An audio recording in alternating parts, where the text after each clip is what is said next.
Oke, kembali lagi bersama saya, Franklin Tuan. Di sini saya akan menjelaskan yaitu menentukan pembelian tanah untuk layak tanah menggunakan metode SAP. Di sini pertama-tama kita memulai hitungan manualnya. Di sini menggunakan Excel.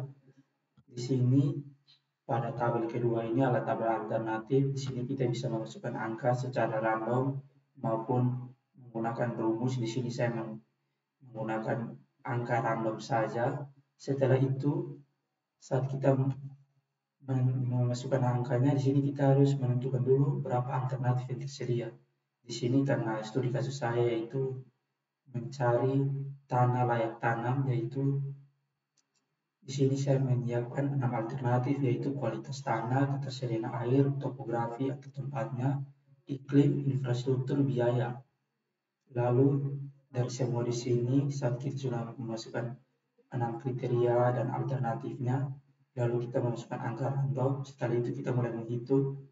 Di sini untuk menghitung jumlah dari alternatif tersebut kita menggunakan rumus yaitu sum dalam kurung kita blok dari alternatif pertama sampai alternatif ke-6 yaitu dari C10 sampai C15. Kita blok lalu maka akan mendapatkan hasilnya itu di 3,8 sekian. Begitu juga semua alternatifnya kita hitung menggunakan fungsi sum tadi. Setelah itu kita masuk pada bagian normalisasi. Di normalisasi ini rumus dari normalisasinya adalah kita menghitung sum, lalu di sini kita membagi yaitu dari alternatif pertama yaitu C10 dibagi dengan jumlah dari alternatif tersebut yang tadi sudah kita hitung yaitu C15. Kita hitung, kita bagi dan akan menghasilkan hasilnya seperti berikut yaitu 0,2 sekian. Lalu kita blok, lalu kita tarik hasilnya sampai ke tabel yang terakhir seperti itu. Lalu setelah kita masukkan, kita mendapatkan semua hasil dari tabel normalisasi, kita masuk ke tabel jumlah. Di sini ada perhitungan bobot. Pada tabel jumlah di sini rumusnya adalah kita blok dari atau kita menghitung semua hasil dari tabel normalisasi lagi seperti tadi. Kita menghitung hasilnya menggunakan fungsi atau rumus dari sum, tapi di sini kita menghitung tadi dia menurun ke bawah, kita ke samping secara vertikal arah ke kanan, jadi kita blok ke kanan untuk menghitung dari B19 sampai ke G19, kolom G19 untuk mendapatkan hasil dari jumlah tersebut. Karena di sini ada 6 alternatif, maka hasilnya pun ada 6 pada tabel jumlah atau pada kolom jumlah. Setelah itu kita masuk pada tabel total prioritas. Di sini tabel total prioritas di sini kita bagi dengan jumlah nilai pada tabel jumlah yang tadi, kolom jumlah yang tadi dibagi dengan 6. Maka hasilnya seperti berikut. Di sini adalah B27 dibagi 6, maka hasilnya 0,24 sekian. Begitu juga di bawah sampai seterusnya. Dibagi dengan 6 untuk mendapatkan hasil dari total prioritas. Setelah itu kita masuk untuk agent vektornya di sini. Agent vektor itu menggunakan rumus yaitu sum dikali dengan B19 itu adalah nilai pada normalisasi. Nilai normalisasi dikali dengan C27 atau hasil total prioritas.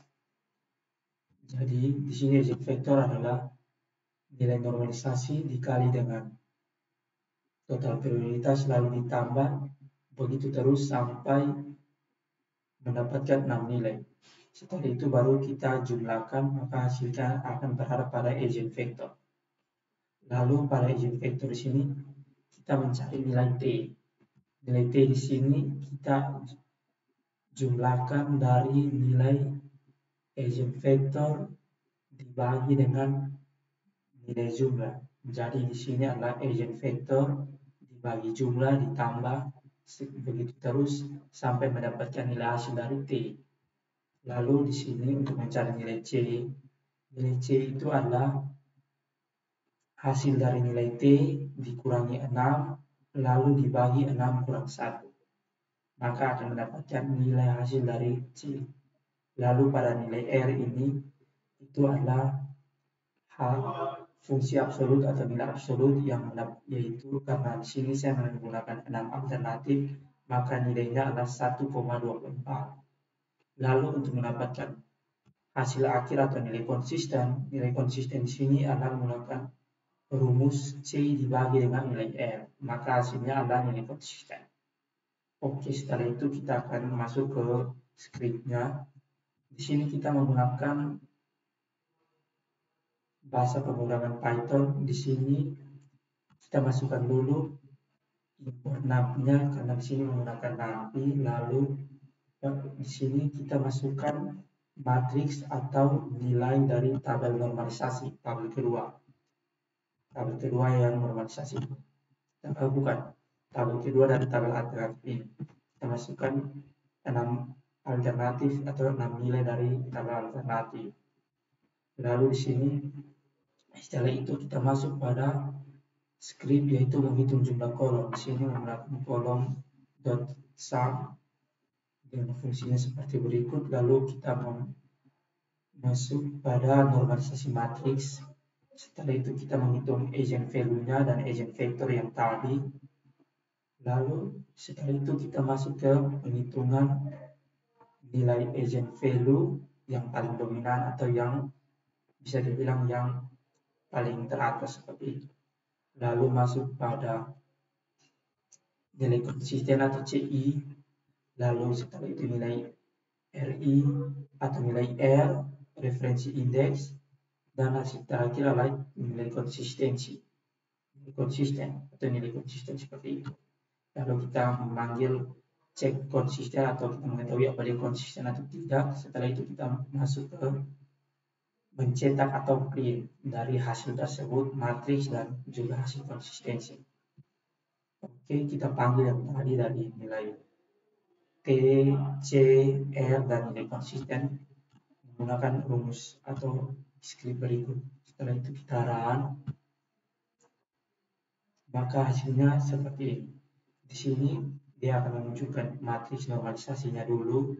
Setelah itu eigenvalue-nya dari T, lalu C, R, dan nilai konsistennya di sini. Dan di sini akan muncul apakah dia konsisten atau tidak dari status konsistennya. Di sini dia akan status konsisten. Oke, sekian dari saya mengenai perhitungan menghitung layak tanah menggunakan metode AP. Sekian dan terima kasih.